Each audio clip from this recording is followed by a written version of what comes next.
Yeah, welcome back to the YouTube channel Malawi Cameras. Akuluakulu mwadzuka bwanji konse kwene uli lero Friday osaiwala kupita kumzikitini ukaswala. Okay, anyway, Dzulo, actually we just want to cover the news that just passed.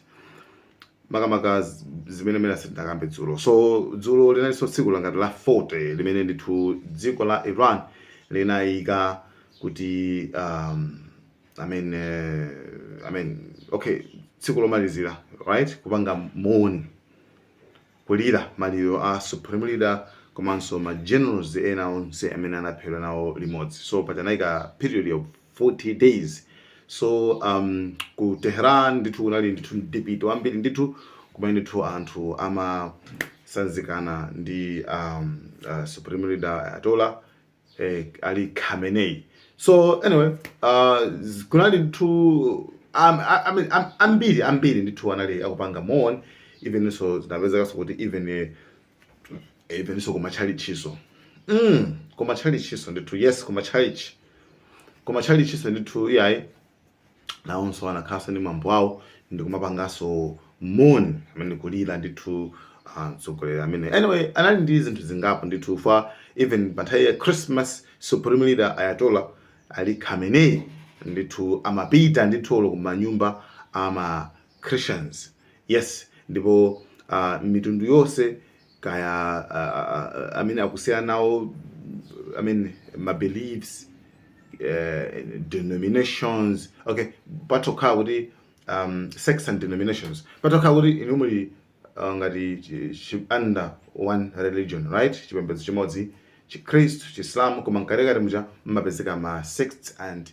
denominations. So yeah, actually panali ndithu kulira kumalira kuti supreme leader ndithu waphedwa. So yeah, that's it. And another thing, chinthu chene chimene mafuna tikambirani pano ndi nkhani yokhudzana ndi Trump. Trump, I don't know kuti mutu waso kugwira.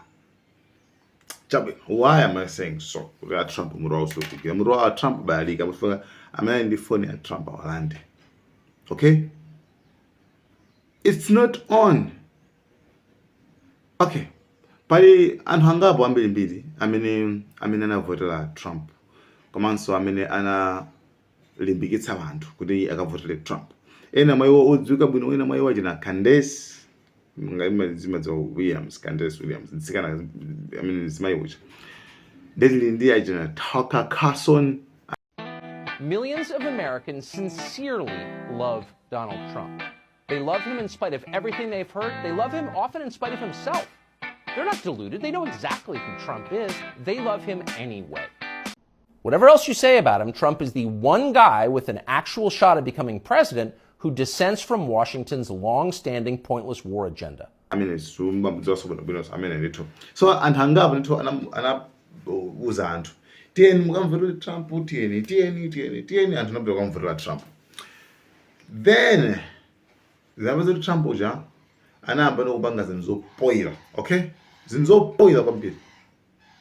Kumama hayi makuti nkhondo chanchano kuti pamene poyambirira anali munthu oti amabweretsa ngati, you know. So anthu achanambo pang'ono anayamba kumutuluka. Pang'ono anayamba kumutuluka. Trump mbuzi echombe chabe. Galo chombe chisiru ya mwana kwambiri, okay? So anthu achawo achina Candace Williams komanso Tucker Carlson panopali against if mafuna zonse zoti uthese nkhondo wese mtendere utani koma nozipina kupanga apa zindeni zopoyera kwambiri. So zabeza kuona kuti Trump alemba chimeseji chachikulu chimeseji chachikulu. Trump alemba chimeseji chachikulu kwambiri. And zipinamba pene momo kutukwana kuyotchula maina ati we Candace Williams ndifuna ndikuzuti mkazi wa Emmanuel Macron ndokungula kuposa iweyo. I mean, imagine president wa anthu kulemba zimenezo. President wa anthu ndokungula kuposa iweyo. Ndinu zitsiro.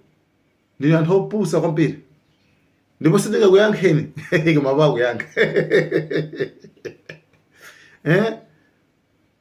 ndipo wanyoza I think munthu atukwana wanyoza muli ndi low IQ kuganiza kwanu ndikuperewera kwambiri. I mean, I don't know, kumano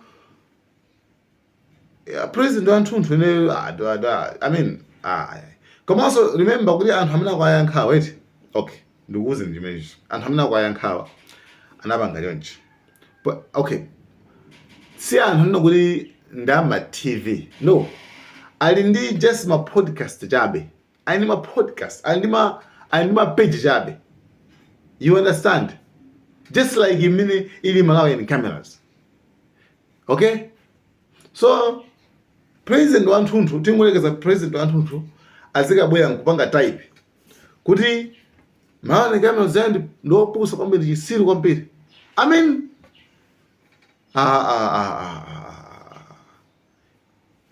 guys I know you president you mbuzi ndithu ndithu.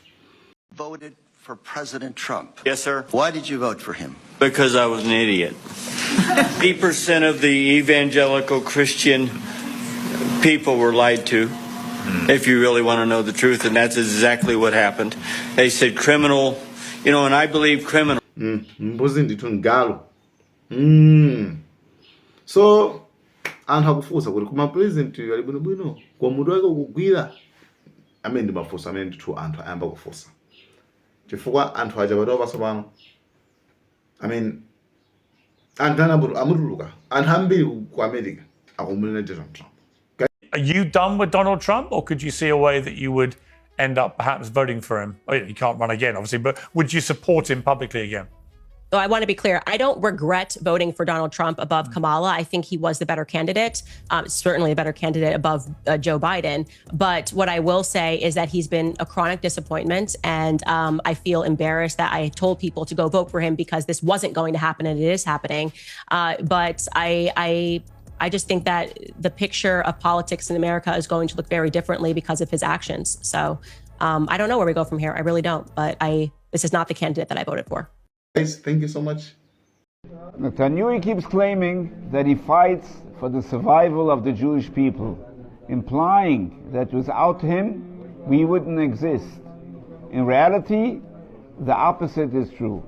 Historically, Jews and Muslims in the Middle East lived as neighbors, friends, and business partners. We shared close ties. They cared for our children, and we for theirs. Malawian cameras.